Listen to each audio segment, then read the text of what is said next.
Hello guys, देखिए गोभी का सीज़न है। अगर हमने गोभी के सीज़न में गोभी के पराठे नहीं खाए तो क्या ही खाया।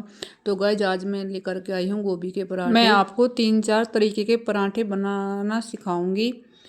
देखिए ये मैंने भरमा पराठा बनाया है। भरमा पराठा, लच्छेदार पराठा और सिंपल पराठा जो आप सभी बनाते हैं।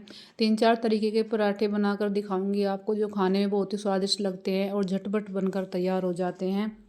तो चलिए देर ना करते वीडियो को शुरू करते हैं। सबसे पहले ले लिया है मैंने गेहूं का आटा। इसमें मैंने 1 चम्मच देसी घी डाल दिया है और थोड़ा नमक डालकर इसे अच्छी तरह से मिक्स कर लूँगी। अगर हम इस तरह से आटे को तैयार करते हैं तो हमारे पराठे बहुत ही खस्ता करारे बनकर तैयार होते हैं। और देखिए मैं इसमें ज़्यादा पानी नहीं ऐड करूँगी, इसमें थोड़ा थोड़ा पानी डालकर ही आटे को मांडूँगी। छींटे मार मार के मैं इसको अच्छी तरह से सारे आटे को इस तरह से मांड लूँगी ताकि यह बहुत ही सॉफ्ट बनकर तैयार हो।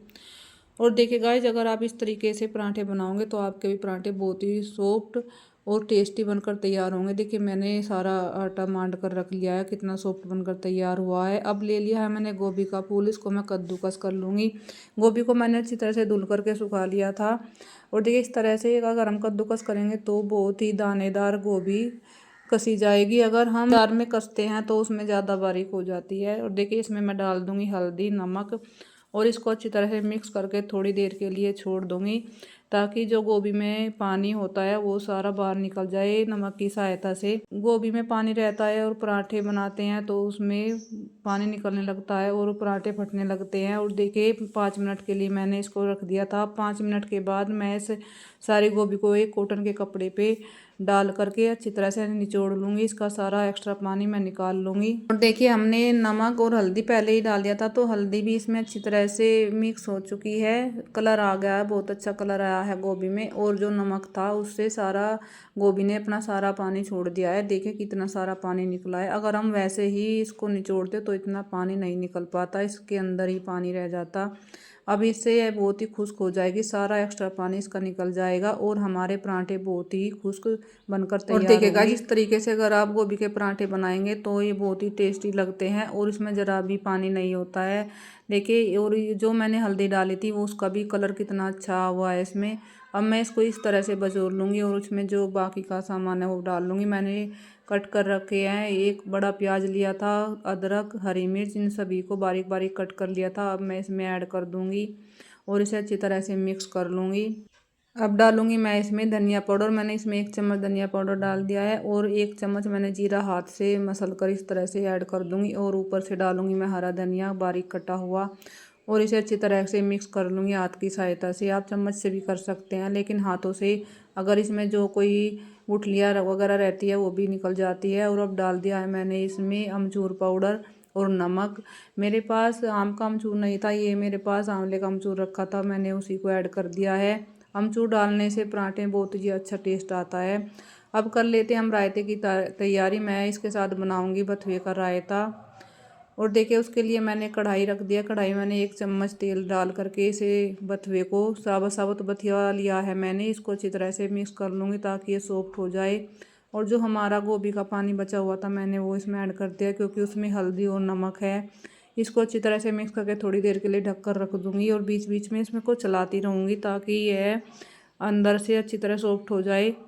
ये मेरा बथुआ भी बनकर तैयार होगा। अब मैं नीचे उतार देती हूँ और करती हूँ पराठे की तैयारी। देखिए मेरा 10 मिनट हो चुके हैं इस आटे को रखे हुए। अब मैं इसमें मुक्की लगा लूँगी। और गाइस इस तरीके से अगर आप आटा तैयार करते हैं तो रोटी बहुत ही सॉफ्ट बनकर तैयार होती है और मुलायम फूली फूली रोटी आती है।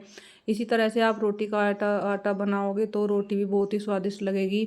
अब ले लिया है मैंने इसमें मुक्की लगा लिया अच्छी तरह से और सूखा आटा ले लिया है पलोथन लगाने के लिए। अब मैं लोई बना करके पराठे बना करके तैयार करूँ। और देखिए गाइज मैंने ये लोई रोटी से थोड़ी ज़्यादा लिया है इसमें आटा, क्योंकि हमें इसमें स्टफिंग भी भरनी होती है।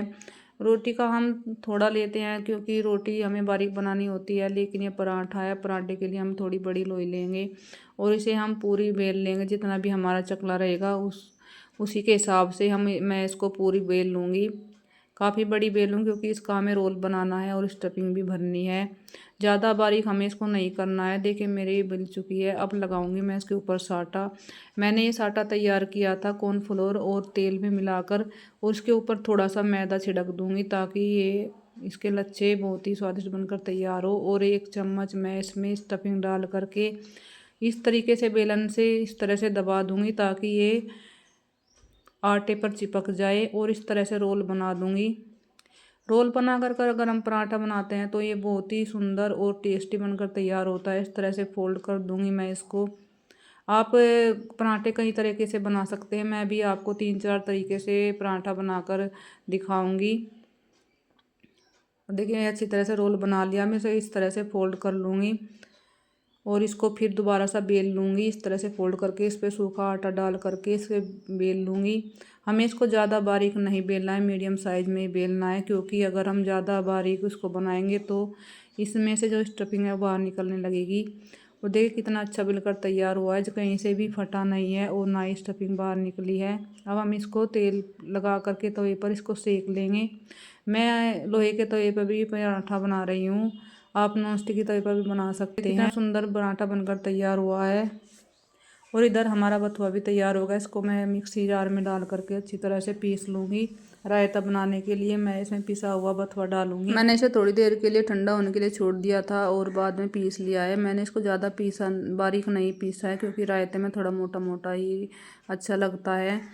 मैंने ये बथुआ पीस कर रख दिया है। अब मैं दूसरे पराठे की तैयारी कर रही हूँ। ये लोई मैंने पूरी बेल लिया है, उस पर साटा लगा लिया है और फिर दोबारा से फिर उसी तरीके से मैं इसको तैयार करूँगी। मैंने इस पर थोड़ा सूखा मैदा भी छिड़क दिया है। अब रखूँगी स्टफिंग 1 चम्मच इस पर और इस तरह से फैला दूँगी। मैं इसका दूसरे तरह से रोल बनाऊँगी, क्योंकि मैं इसको लच्छा पराठा बना रही हूँ। इस तरह से बेलन की सहायता से मैं इसको सेट कर दूँगी ताकि ये बाहर ना निकले स्टफिंग और आटे पर चिपक जाए, अच्छी तरह से रोटी पर चिपक जाए। और देखिए जिस तरह हम कपड़ों की तय करते हैं इस तरीके से मैं इसकी तय लगाती जाऊंगी। इस तरीके से यह लच्छा पराठा बहुत ही स्वादिष्ट और देखने में बहुत ही सुंदर बनकर तैयार होता है। इस तरह से मैं इसको फोल्ड कर दूंगी और जो इसका बाद का किनारा होता है उसको नीचे की तरफ दबा दूंगी और इस तरह से लोई बना करके सूखा आटा छिड़क करके इसको भी इसी तरह से बेल लूँगी। और देखिए गाइस, अगर आप ध्यान से देखोगे तो लच्छा पराठा आप भी पहली बार में ही परफेक्ट बना पाओगे, क्योंकि इसमें ज़्यादा भेद नहीं है। अगर आप अच्छी तरह से देख कर इसको बनाओगे तो आप भी यह पहली बार में ही बहुत ही अच्छा पराठा बनकर तैयार होगा। देखिए इस तरह से ये बन गया है, कहीं से फटा नहीं है और बहुत ही टेस्टी लगता है खाने में। इसको भी मैं इसी तरह से तवे पर डालकर सेक लूँ। और देखिएगा जी, पराठा नाम तो एक ही है, लेकिन हम मैंने अलग अलग तरीके के अगर आप पराठे बनाओगे तो ये देखने में भी सुंदर लगेगा, खाने में भी टेस्टी लगेंगे। और थोड़ी एक्टिविटी करते हैं तो हमें बहुत ही अच्छा लगता है। अगर हम अपने हाथों से थोड़ी कुछ खाने की चीज़ों में थोड़ी अपने दिमाग से एक्टिविटी करते हैं। देखिए ये मेरा तीसरा पराठा है, ये तीसरे तरीके का पराठा है। ये तो आपको पता ही होगा, सभी बनाते हैं इस तरीके से। मैं लोई बना करके इसमें 1 चम्मच स्टफिंग भर के इसी तरह से मोड़ करके इसको सिंपल तरीके से बना रही। और देखिए ये भी मेरा पराठा बनकर तैयार हो गया है। और ये मैंने आपको 3 तरीके के पराठे बनाकर दिखाए हैं। अब मैं चौथे तरीके का पराठा बना रही हूँ। ये भी खाने में बहुत ही टेस्टी लगता है और बनाने में भी थोड़ा डिफरेंट होता है। इसके लिए भी मैंने पूरी रोटी को बेल लिया है और इस पर मैं स्टफिंग को फैला लिया है। और ये मैं दूसरी रोटी को बेल कर इस पर रख कर अच्छी तरह से चिपका दूंगी किनारे, और बीच में से भी बेलन से अच्छी तरह से चिपका दूंगी। देखिए ये डबल रोटी का पराठा है, ये भी आपको सभी को ये तरीका पता होगा। ये भी खाने में बहुत ही स्वादिष्ट लगता है और इसमें जो स्टफिंग है वो सारे रोटी में चिपक जाती है। देखिए ये भी मेरा पराठा बनकर तैयार हो गया। मैंने 4 तरीके के पराठे आपको बनाकर दिखाए हैं। और देखिए आप इस तरह से कट करके देख सकते हैं किस तरह से पूरी रोटी में, पूरे पराठे में स्टफिंग भरी हुई है और दिखने में भी कितना सुंदर लग रहा है। आप चाहे तो इसको पिज्ज़ा कटर से भी कट कर सकते हैं। मैंने चाकू से इसको कट कर लिया है। इस तरह से काट कर खा सकते हैं और आप इसे सिंपल तरीके से भी खा सकते हैं। और देखिए अब करूँगी मैं रायते की तैयारी। इसके लिए मैंने मट्ठा ले लिया है और इसमें जो मैंने बथुए को पीसा था वो भी डाल दिया है और थोड़े बेसिक से मसाले मैंने ऐड कर दिए हैं। और अब लगाऊंगी मैं इसमें छोंक। छोंक के लिए मैंने 1 कटोरी में तेल डाल दिया, उसमें डालूंगी मैं काली सरसों, जीरा और लाल मिर्च। इसको अच्छी तरह से मैं भून लूँगी। अगर आप छोंक लगाओगे तो इससे रायता बहुत ही स्वादिष्ट लगता है। इसे हम यहाँ गांव में डुंघार बोलते हैं। और देखिए इसे ढक कर के रख दूंगी थोड़ी देर के लिए। अब देखिए कितना अच्छा ढुंघार आया हुआ है इसमें और खुशबू ही आती है ढुंघार की, तो खाने में बहुत ही टेस्टी लगता है। तो गाइज आपको ये मेरा विलेज खाना कैसा लगता है कमेंट करके ज़रूर बता दिया करो। अगर कहीं पे मिस्टेक हुई हो तो वो भी आप बता दिया करो, ताकि मुझे भी आपसे कुछ सीखने को मिले और मैं अपनी जो कहीं गलती हुई है उसे सुधार सकूँ। तो आप मेरी वीडियो पे आए उसके लिए आपका बहुत बहुत धन्यवाद। अब हम थाली तैयार करेंगे, उसके लिए मैंने रायता कटोरी में डाल लिया है। अब रखूँगी मैं प्लेट में रायता और पराठे। देखिए कितना अच्छा कलर आवा है। और ये मैं मिर्च के साथ सर्व कर रही हूँ। ये मेरी घली हुई मिर्च है, मैंने घर पे ही इस मिर्च का अचार बनाया है। और देखिए ये मेरी इंडियन थाली तैयार है, विलेज थाली, पराठे की विलेज थाली। आपको कैसी लगी कमेंट करके ज़रूर बताना। और गाइज अगर आप मेरी वीडियो पर पहली बार आए तो वीडियो को लाइक शेयर चैनल को सब्सक्राइब जरूर कर देना और बेल आइकन दबा देना, ताकि हर वीडियो की नोटिफिकेशन आपको मिल सके।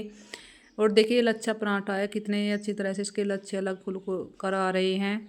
ये जितने दिखने में सुंदर लगते हैं इतने खाने बड़े टेस्टी लगते हैं। तो गाइज अगर आपका भी मन गोभी की सब्जी खा कर मन भर चुका है तो इस तरह से आप गोभी के पराठे बना सकते हैं, इससे पहले कि गोभी का सीजन चला जाए। तो गाइज आप भी इसको एक बार मेरे बताए तरीके से एक बार ज़रूर ट्राई करके देखना और उसका टेस्ट बताना आपको कैसा लगा। तो गाइज आज की वीडियो के लिए इतना ही, फिर मिलेंगे एक नई रेसिपी के साथ। तब तक के लिए आप भी बनाइए और खाइए, एंजॉय करिए और इसका टेस्ट आपको कैसा लगा ज़रूर बताना। फिर मिलेंगे एक नई रेसिपी के साथ, तब तक के लिए स्वस्थ रहिए, खुश रहिए, राधे राधे।